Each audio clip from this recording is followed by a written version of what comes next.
got so much motherfucking design on right now. Bring it down, bring it back, make it clap. I got 3 old thoughts, new block, wear that thing. Bitches on my line, and you know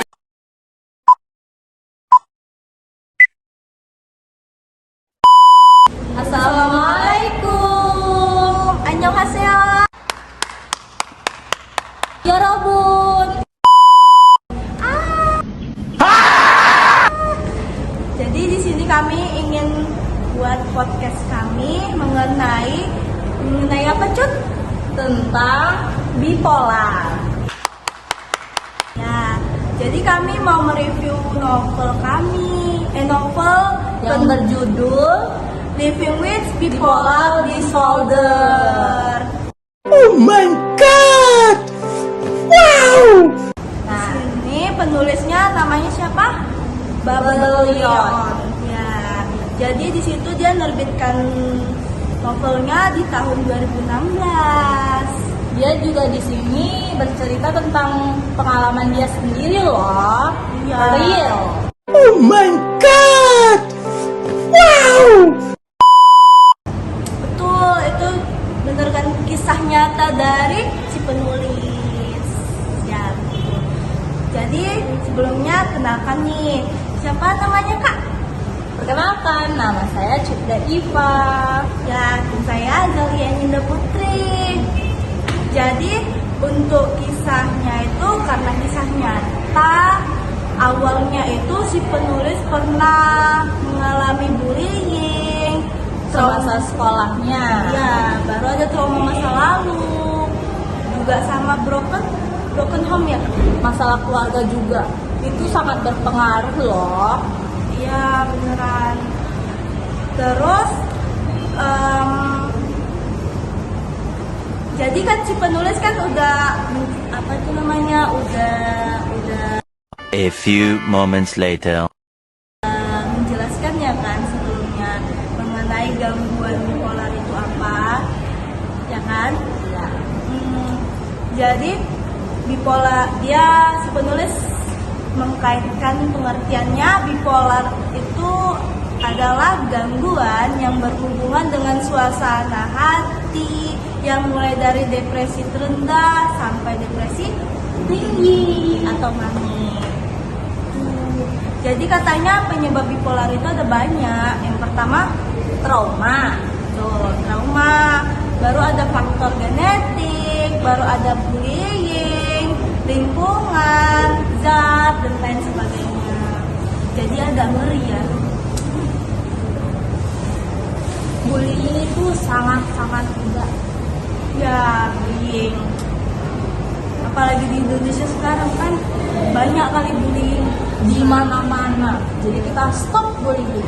Tuh, stop bareng-bareng sedikit cerita nih ya dari pengalamannya si Penulis pribadi dia. Jadi waktu kecil kan dia pernah dibully kan, baru ada trauma juga, apalagi broken home. Jadi kalau itu waktu itu dia masih duduk di bangku sekolah ya kan, bangku sekolah. Jadi kan dia kalau udah meningkat lah itu kan depresinya, udah banyak masalah dia. Terus itu dia mau menyakiti diri dia sendiri ya kan. Betul itu Kak. Pertama dia tidak tahu kalau misalnya dia punya bipolar. Iya. Dia kayak aku nggak sakit kok katanya kayak gitu. Itu cuman hal biasa yang dilakukan dia. Iya. Baru dia juga kalau udah kayak gitu dia self-harm langsung itu menyakiti diri dia sendiri. Baru niatnya pengen apa? Bunuh diri. Ya betul, bunuh diri. Pikiran dia itu bunuh diri itu jalan terbaik dia supaya dia bisa tenang. Jangan dilakukan ya guys. No, Nggak boleh. Jadi terakhirnya karena dia sudah merasa ada yang mengganjal gitu mengenai dirinya, kok dia sampai pengen niat bunuh diri. Apalagi kalau dia di sekolah itu jarang disupport sistem sama orang tuanya. Jadi dia datang ke psikolog, psikiater atau psikolog. dia pertama datang ke psikiater dulu, psikolog dulu.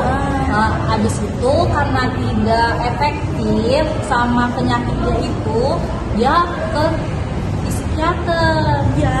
Dia sudah berulang-ulang kali gonta-ganti psikiater. Dia udah 3 kali. Kan itu harus cocok-cocokan ya.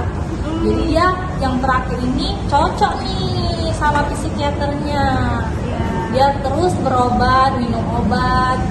Sampai sekarang dia masih minum obat. Polisnya bilang kayak gitu. Karena obat itu sebagai diagnosis dia sendiri agar symptomnya itu mereda. Pas dia sudah mengalami masalah, apalagi dia sering cemas ya kan, cemas berlebihan sampai tangan dia gemetaran pas ujian. Iya. Ya. Di situ dia langsung tarik nafas gitu. Tapi ya walaupun tarik nafas kata dia itu pun masih ada rasa deg-degan dikit. Lalu kemudian dia sering juga men-sharing pengalaman-pengalaman dia ke media sosial, tapi kebanyakan bilang kalau dia itu lebay. Ya, itu bukan suatu yang lebay ya guys. Dia itu cuma mencurahkan apa yang ada di isi hatinya secara tertulis dari media. Dia tidak bisa mengungkapkan dari kata-kata, dia bisanya menulis. Dan dia juga agak marah lah ya. Dia kan dari ekspresi bacaannya itu dia agak marah karena orang lain banyak kali mendiagnosakan kalau dia itu juga bipolar. Iya. Padahal seharusnya kalau bipolar itu kan kita seharusnya ngecek dulu ya kan ke psikiater. Tidak boleh didiagnosa Secara A few moments later. diri sendiri gitu. secara pribadi. Itu kan harus orang yang profesional ya guys. Iya. Dia juga pernah di bab terakhirnya itu bab 31 ya. Iya. Iya. Di bab itu judulnya Talk to Me Myself. Iya. Di situ orang bicara kepada dia tuh, kan namanya Shaw, panggilannya Shaw. Shaw, gimana sih cara biar tegar menghadapi masalah yang ada? Aku tuh respect banget loh sama kamu, katanya. Kamu bisa balas semua omongan orang yang bisa mengejudge kamu. Dia itu termasuk oke loh guys, sampai sekarang bertahan. Dan dia juga apa yang dibilang orang lain dia selalu membantahnya dengan opini dia sendiri. Dia hebat, maksud hebat ya kan. Terus dia menjawab kalau ditanya gitu, dijawab bingung dianya. Yang penting apa yang kita rasakan keluarkan saja. Just keluarkan, hanya keluarkan saja. Berceritalah kepada orang yang benar-benar dipercaya. Jangan ragu-ragu kata dia untuk bercerita sama orang. Jangan menyimpannya sendiri. Terus jangan pernah berniat untuk bunuh diri. Zaman sekarang banyak orang yang mau bunuh diri.